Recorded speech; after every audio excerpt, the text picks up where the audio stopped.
पुनर्जन्म के बाद मैंने सबसे पहला काम क्या किया? सबके सामने एक पत्थर का टुकड़ा निगल लिया। इतना ही नहीं, मैंने उस लड़की को भी मजबूर किया जो मुझसे बेइंतहा प्यार करती थी कि वह अपनी पालतू सांप, एक बांस के पत्ते जैसी हरी सांप यानी बांस ग्रीन स्नेक को जिंदा निगल जाए। मुझे देखकर हर कोई यही सोच रहा था कि मैं पागल हो चुका हूँ, लेकिन उन्हें क्या पता था। सिर्फ 1 मिनट के अंदर पूरी दुनिया के जीव-जंतुओं में भयानक बदलाव आने वाला था और इंसानों को भी अपनी क्षमताएं मिलने वाली थी। इस महाविनाश से ठीक पहले इंसान जो भी भोजन खाता, उसके आधार पर उसे एक असाधारण शक्ति प्राप्त होती। पिछले जन्म में मैंने आपदा आने से पहले सिर्फ एक मटन बन खाया था और उसी वजह से मुझे एक बेहद बेकार क्षमता मिली थी, ऊन उगाने की क्षमता। शुरुआत में खराब मौसम के दौरान अपनी मानसिक शक्ति खर्च करके शरीर से ऊन पैदा करना थोड़ा उपयोगी जरूर था, लेकिन जैसे-जैसे विकृत राक्षस ज्यादा शक्तिशाली होते गए, मेरी यह क्षमता किसी काम की नहीं रही। मैं सचमुच एक ऐसे मेमने में बदल गया था जिसे कोई भी आसानी से दबोच सकता था। लेकिन इस बार मैं दोबारा जन्म लेकर वापस आया था और मैंने पहले ही हर चीज की पूरी तैयारी कर ली थी। पिछले जन्म में मैंने अपनी आंखों से एक ऐसा विशाल कुत्ता देखा था जिसके अंदर पांडु जैसी दिव्य शक्ति थी। लेकिन हैरानी की बात यह थी कि वह कोई पौराणिक जानवर नहीं था। वह तो दक्षिणी शहर की एक प्राचीन वस्तुओं की दुकान के मालिक का साधारण पालतू कुत्ता था। एक संयोग से मुझे पता चला कि उस कुत्ते ने अपने मालिक की रक्षा करते समय गलती से एक रहस्यमयी जेड पत्थर निगल लिया था और उसी पत्थर की वजह से उसके शरीर में भयानक बदलाव आया था। पुनर्जन्म के बाद मैंने सबसे पहले उसी प्राचीन वस्तुओं की दुकान को खोज निकाला। काफी मशक्कत और पैसे जोड़ने के बाद आखिरकार मैंने दुकान में रखा हुआ रहस्यमयी जेड पत्थर खरीद लिया। लेकिन अब सवाल था, मैंने अपनी सहपाठी शिया वानारॉ को उसकी प्यारी पालतू सांप निगलने के लिए मजबूर क्यों किया? क्योंकि मुझे पता था कि शिया वानारॉ वास्तव में मुझसे प्यार करती थी। पिछले जन्म में भी जब वह भयानक आपदा आई थी, तब उसने मेरा साथ नहीं छोड़ा था। उस समय उसके अंदर बर्फ और हिम की शक्ति जागृत हुई थी। उस शक्ति की मदद से वह उस विनाशकारी दुनिया में आसानी से अपनी रक्षा कर सकती थी। लेकिन फिर भी वह मेरे साथ रही, एक ऐसे इंसान के साथ जिसके पास बेहद कमजोर और बेकार क्षमता थी। आखिरकार मेरी कमजोरी उसके लिए बोझ बन गई और हम दोनों को उस नरक जैसी दुनिया में भयानक कष्ट सहने पड़े। इसलिए इस बार दोबारा जन्म लेने के बाद मैंने फैसला कर लिया था, मैं उसे पहले से भी ज्यादा शक्तिशाली क्षमता दिलाऊंगा, क्योंकि पिछले जन्म में उसकी यही पालतू सांप शियाओ छिंग उस महाविनाश के प्रभाव से एक भयानक जियाओ ड्रैगन में बदल गई थी।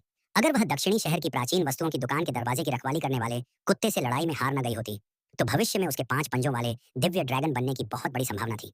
और पिछली जिंदगी में इंसानों ने एक बात खोज ली थी, अगर कोई व्यक्ति किसी जीव को जिंदा निगल कर उसकी शक्ति प्राप्त करे, तो उस क्षमता का प्रभाव सबसे ज्यादा होता है।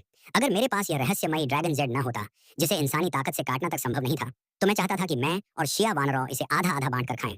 लेकिन अब भी एक साधारण जियाओ ड्रैगन की शक्ति शिया वानरों की पिछली जिंदगी वाली बर्फ की क्षमता से कई गुना ज्यादा शक्तिशाली थी। इस समय मेरे सामने खड़ी शिया वानरों बेहद उलझन में थी। एक तरफ था वह लड़का जिसे वह कई सालों से दिल से चाहती थी, और दूसरी तरफ था उसका प्यारा पालतू सांप। उसके लिए फैसला करना बेहद मुश्किल था, लेकिन मेरी जिद देखकर आखिरकार उसने अपना फैसला कर लिया। शिया वानरों, माफ करना शियाओ छिंग, उसके लिए मैं कुछ भी कर सकती हूँ। यह कहते ही शिया वानरों ने शियाओ छिंग को अपने हाथ में उठाया। पूरी कक्षा के सामने उसने सांप को उसके सिर के पास से पकड़ा और बिना कुछ सोचे उसे जिंदा निगल लिया। पूरी क्लास में सन्नाटा छा गया। किसी को यकीन ही नहीं हो रहा था कि उसने सच में ऐसा कर दिया। कुछ सेकंड बाद सभी छात्र डर और हैरानी से चिल्लाने लगे। एक छात्र, ओह माय गॉड! उन्हें लग रहा था कि शायद वे किसी पागलपन भरी फिल्म का हिस्सा बन चुके हैं। शिया वानरो तुरंत पानी के डिस्पेंसर की तरफ भागी और लगातार कई गिलास पानी पी गई। फिर दीवार के सहारे खड़ी होकर लगातार उल्टियां करने लगी। एक छात्र, शिया वानरो, तुमने सच में कर दिया? तुम पागल हो गई हो क्या? उसने कहा, और तुमने सच में सांप खा लिया? मैं जरूर सपना देख रहा हूँ, वरना ऐसी पागल चीज अपनी आंखों से कैसे देख सकता हूँ? हमारे शिक्षक भी अभी तक सदमे से बाहर नहीं आए थे। उन्हें बिल्कुल समझ नहीं आ रहा था कि आखिर आज के युवा करना क्या चाहते हैं। पूरी कक्षा में अफरा तफरी मची हुई थी, लेकिन मैं बिना किसी पर ध्यान दिए सीधे शिया वानरों के पास पहुंचा। उसका खूबसूरत चेहरा दर्द की वजह से पूरी तरह सफेद पड़ चुका था। उसके माथे पर पसीने की कुछ बूंदें थीं और काले बालों की कुछ लटें उसके चेहरे से चिपकी हुई थीं। वह बेहद कमजोर और दर्द में दिखाई दे रही थी। मैंने भी अपने पेट में उठ रहे भयानक दर्द को सहन किया और उसे अपनी बाहों में भर लिया। शिया वानरों, मैंने कर दिखाया।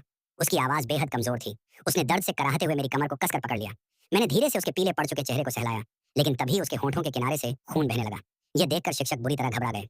उन्होंने तुरंत एम्बुलेंस के लिए फोन करना शुरू कर दिया, लेकिन कक्षा में मौजूद एक और इंसान का गुस्सा इससे भी ज्यादा भड़क चुका था। उसका नाम था गांव जुनहाओ। वह लंबे समय से शिया वानरों का पीछा कर रहा था, लेकिन शिया वानरों ने उसे हमेशा ठुकराया था।